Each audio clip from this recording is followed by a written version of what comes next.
Salut, c'est Mathieu de Ludovox et aujourd'hui nous sommes au Festival de Cannes 2016, c'est son 30e anniversaire et nous sommes aussi, parce que nous sommes plusieurs choses, nous sommes aussi sur le stand de Blue Cocker avec l'éditeur Alain Bellet et un auteur qu'on connaît bien chez Blue Cocker, Romaric Gallonnier.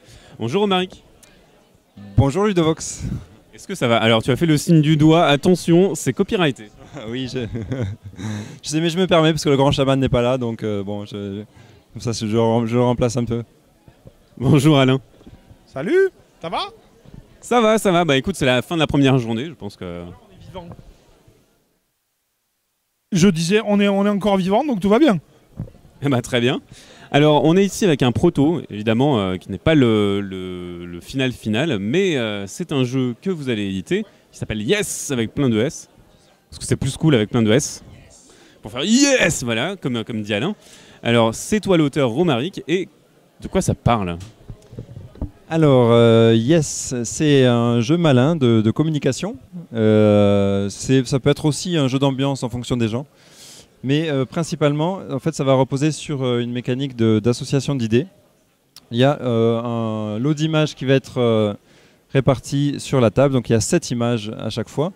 Et chaque joueur va se pouvoir attribuer une paire d'images avec une petite tuile comme ça. Et il va devoir faire deviner les 2 images aux autres joueurs autour de la table. Et la contrainte fatale pour ça, c'est de le faire deviner en un seul mot. Donc par exemple, là on avait 3 et 6, on a le stylo plume et le poulpe, et du coup on peut dire de l'encre. Exactement, très, très bien vu. Ouais. Alors la petite astuce, c'est qu'il y a effectivement certaines associations qui sont un peu plus évidentes que d'autres. L'astuce qui est un peu vicieuse aussi, c'est que en fait, chaque joueur va piocher secrètement 3 tuiles de paires, et va en passer une à son voisin. Donc on va essayer de torturer un peu son voisin en choisissant celle qu'il va devoir faire deviner. Par exemple du papier toilette et un poulpe. Voilà, là ça serait plus sympa. Le 3 et 6, là pour l'encre, j'aurais peut-être jugé que c'était un peu facile. Je l'aurais remis au centre et j'aurais choisi par exemple le sapin de Noël et le poulpe, qui est assez rigolo aussi. Sauf que si j'essaye d'être un peu trop vicieux, le voisin qui a reçu ça, il peut dire bon, mais là le poulpe et le sapin de Noël, en fait non, ça m'inspire rien en un seul mot. Donc en fait je vais te le rendre et débrouille-toi avec. Ce qui fait qu'au niveau du score, ça s'illustre par le fait que si c'est moi qui le fais deviner, je vais marquer autant de points que de joueurs qui ont trouvé les 2 images en question. Et celui qui m'a passé la tuile va marquer autant de points que de joueurs qui n'ont pas deviné. Alors les votes, ça se fait avec cette petite réglette où en fait simultanément les joueurs vont pointer du doigt les 2 images qui sont désignées par des numéros. Donc là par exemple 4 et 6. Et voilà, c'est une manière assez simple en fait de désigner les paires d'images.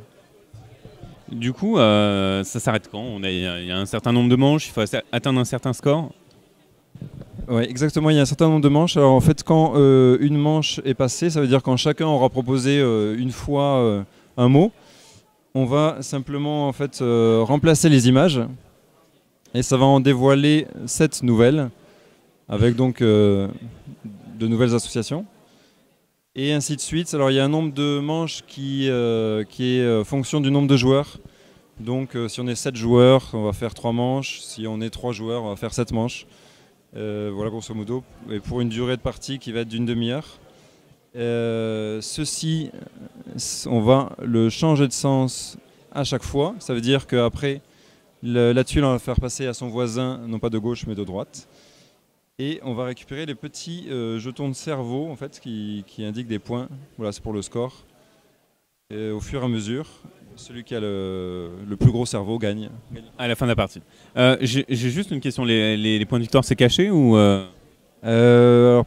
alors, a priori oui, on peut les mettre cachés. Bon, c'est pas un gros enjeu parce que alors, en général les joueurs aiment bien gagner à ce jeu parce que ils se disent que bon, s'ils gagnent c'est que quand même ils ont un intellect supérieur. Donc l'enjeu des points, enfin, c'est quand même quelque chose. Après, le fait de les cacher, dans le gameplay, ça apporte pas spécialement parce que tu vas essayer de faire au mieux, mais même si quelqu'un est devant, tu vas avoir du mal à le cibler, à le gêner directement, quoi. Parce que tu as tout intérêt à voter correctement, dans tous les cas, plutôt que de voter de manière fausse, en faisant exprès, ça serait pas pertinent. Donc en fait, il y a de l'interaction assez directe puisqu'on va donner des choses aux gens, mais par contre, on ne va pas les empêcher de scorer ou on va pas pouvoir leur faire du mal. Du coup, j'ai une question pour toi, Alain. Alors, comment Romaric t'a-t-il proposé le jeu? Est-ce que c'est toi qui lui as demandé? Est-ce que l'initiative vient de toi-même? Alors je m'en souviens très bien, il m'a présenté le jeu quand on allait faire la com de casting, le premier jeu que j'ai édité de lui, et dans le train, voilà, qu'est-ce que fait un éditeur, un auteur dans le train? Il joue à des choses, tu vois, notamment à des protos. Et il m'avait présenté la première version de ça, dans lequel on a changé pas mal de choses.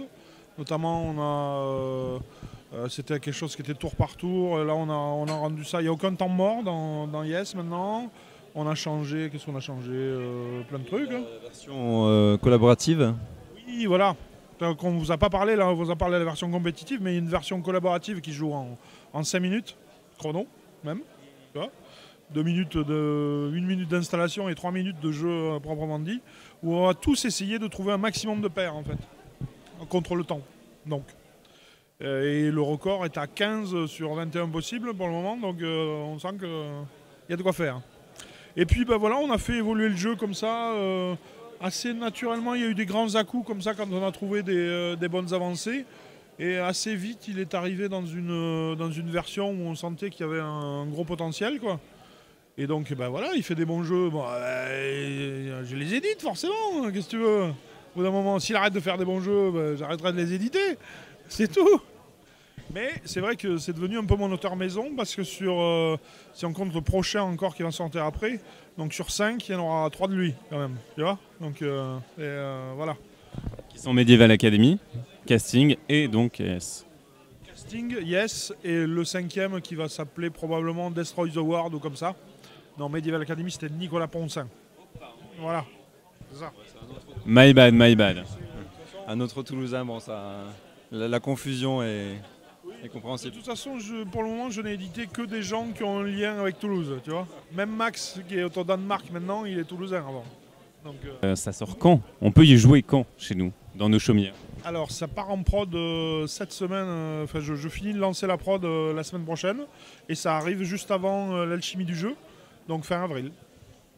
Donc fin avril, ce sera disponible pour Alchimie du jeu, ce sera disponible pour Parier Ludique, et puis pour tout l'été, pour jouer tranquillement sous les... Pour toute la vie, ce sera disponible après. On en fera plein. Est-ce que tu veux rajouter quelque chose, Romaric, ou est-ce qu'on a vraiment tout dit? Je crois qu'on a dit pas mal de choses. Non, mais je voulais souligner le travail de développement qui a été fait par Alain et son équipe. Parce que derrière Alain, il y a beaucoup de monde qui se cache, qu'on ne voit pas. Et effectivement, il y a eu un gros travail de leur part et le jeu a pas mal évolué depuis le prototype initial. Et donc, je suis assez satisfait de ce travail qui a été fait. Ouais. Et je le paye même pas cher pour dire ça. C'est fou. Hein. Est-ce que tu peux parler du travail un petit peu de développement que toi et ton équipe faites En fait, mon équipe, c'est essentiellement des testeurs bénévoles, quoi, tu vois, qui font ça. Donc on fait... en fait, on essaie de voir là où ils voulaient aller. Et si on y arrive, déjà c'est pas mal, tu vois. Et puis on essaie de faire en sorte de renforcer ce qu'ils voulaient faire. Parce que quand tu fais un jeu, essentiellement, tu veux faire des choses aux gens. C'est ça, faire un jeu. Et donc il faut essayer de renforcer ça. Et comme là il y avait une très bonne base, on a essayé de le faire à la fois en travaillant l'ergonomie, en simplifiant le plus possible l'accessibilité au jeu et en essayant de faire en sorte, tu vois, dans le style de jeu souvent, ce qui peut être pénible c'est les temps morts par exemple. Là on joue quasiment tout le temps. Il y a très peu de temps mort. Donc c'est pour ça que ça plaît à pas mal de gens aussi, parce que tu t'es pas là, tu t'endors pas entre chaque tour, quoi. Et puis qu'est-ce qu'on a fait d'autre? En fait, on a pas mal travaillé. On est arrivé sur un jeu qui était très très abstrait au début quand même, à arriver à coller un thème qui, je trouve, même si c'est pas le jeu le plus thématique du monde, hein, j'admets, voilà. Mais quand même, il y a au moins une unité graphique. Ça c'est plutôt Olivier qu'il faut féliciter là-dessus, Olivier Fanière, l'illustrateur du jeu, qui a réussi à en faire un tout cohérent, alors qu'au départ c'était vraiment pas gagné quand même. Voilà. Bah écoute, Alain, merci. Romaric, merci. J'ai un petit mot de la fin à vous demander. C'est l'association d'idées entre ces lunettes de soleil américaines et ce nain de jardin. Romaric, s'il te plaît. Alors là, je dirais... Qu'est-ce qu'on pourrait... C'est la question. Bon, attends, il y a un truc. Non, moi ça reste Amélie. Amélie, exactement. Les nains de jardin qui partent en vacances. En vacances, ouais, non, ça colle. Bravo, Alain. Je cherchais une référence cinématographique là, mais je pense que j'aurais trouvé un truc aussi, mais... Mais voilà, mais c'est trop tard maintenant, c'est tout. Fallait le trouver avant. Amélie, ça aurait pu être le bouquin aussi, bon, Non, Amélie, c'est forcément Amélie Poulain, enfin. Bon, en tout cas, merci beaucoup pour la présentation de Yes. On espère que ça aura du succès et que ça fera rire dans les chaumières pour toute la vie. Salut, à bientôt sur Ludovox.